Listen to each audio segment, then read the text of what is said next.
nimankan badda ayay ku dabaalanayeen agtoodana waxaa ka soo buuxsamay malaay badan iyo shimbiro duulaya laakiin si lama filaan agtooda waxaa ka soo baxay libiri aad u weyn oo ay ku sigteen inay afkiisa ku dhacaan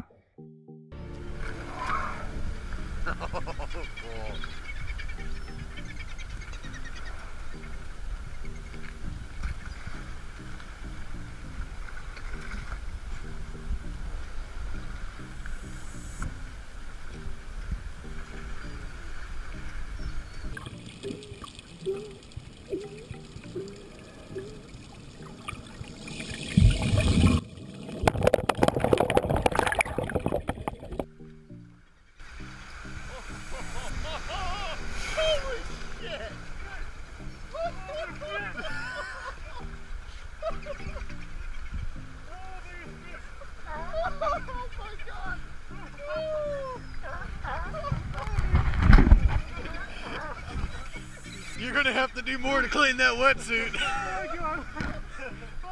I knew that was gonna happen. Oh shit! I knew it was gonna happen. It's not gonna start coming up. I'm like, oh. You ever see the sea lions chasing this? Oh my god.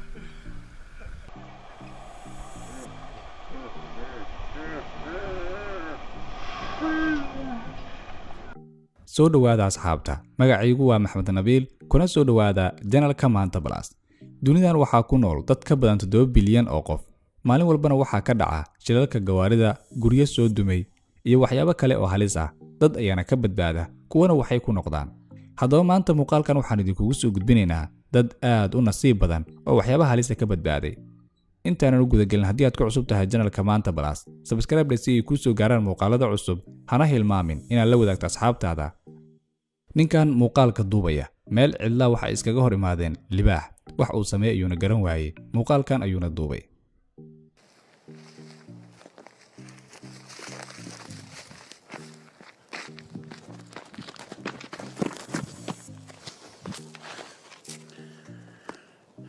Hey, Mr. Mountain Lion. How are you doing? Nice to see you. Nice to see you. I am much bigger than you. I'm way bigger than you. Go!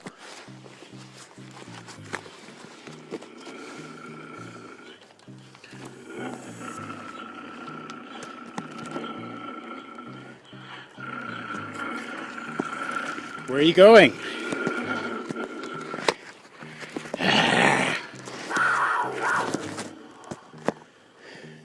Okay, this cat is coming back at me.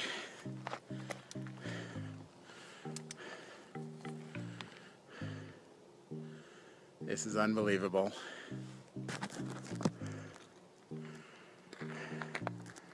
There's a mountain lion right here.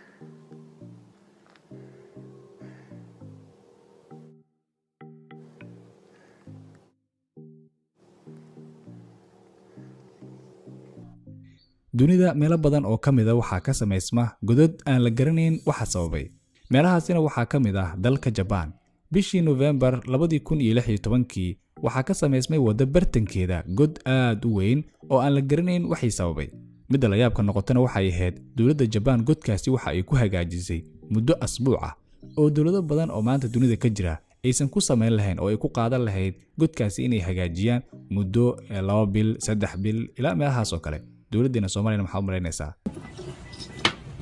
あれに送りましょうか。うわ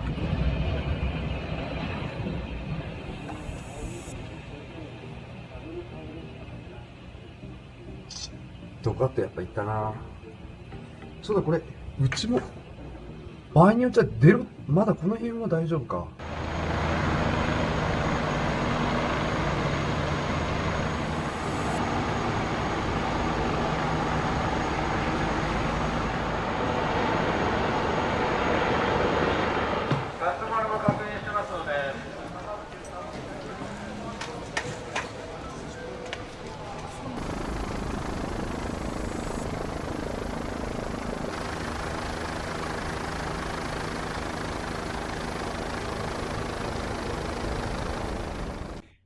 meelaha ay isku gooyaan wadada caadiga ah iyo wadada tareenka dad ayaa markay calaamaduhu muujinayaan in tareen uu soo socdo wadada gooya madax adeeg miyay ka tahay mise way jecel yihiin halista bishii January 22 2019 haweeney ayaa wadadan goynaysay calaamaduhuna waxa ay muujinayeen in uu tareen soo socdo laakiin talaabtii ugu dambeysay markii ay ka qaaday wadada tareenkii ayaaba ku imaaday aad ay u nasiib badan tahay haweeneydan Allah subhanahu wa ta'ala uma qorin in ay meesha ku dhimato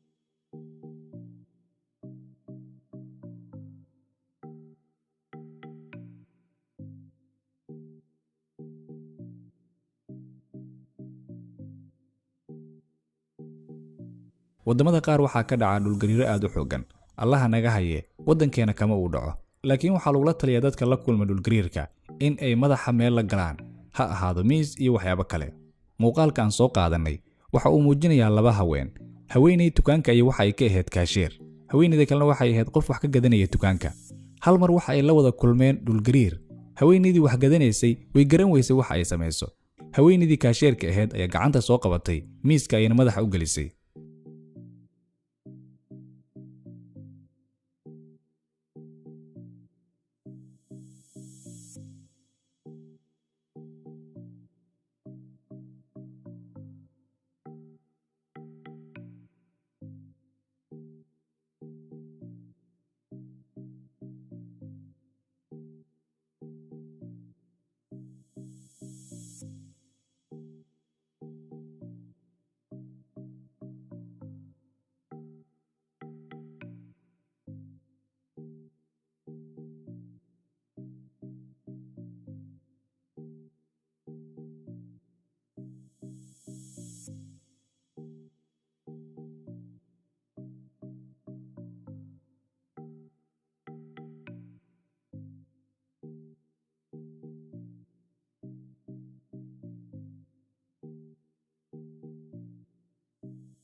maanta waa naga intaa waxaan rajeynayaa inaad ka hesheen muuqaalkan hana hilmaamin inaad la gareyso subscribe-na dhahdo channelka maanta balaas si ay kuu soo gaaraan muuqaalada cusub muuqaalkii u dambeeyay 10 qof ee ugu horeeyana waa kuwaan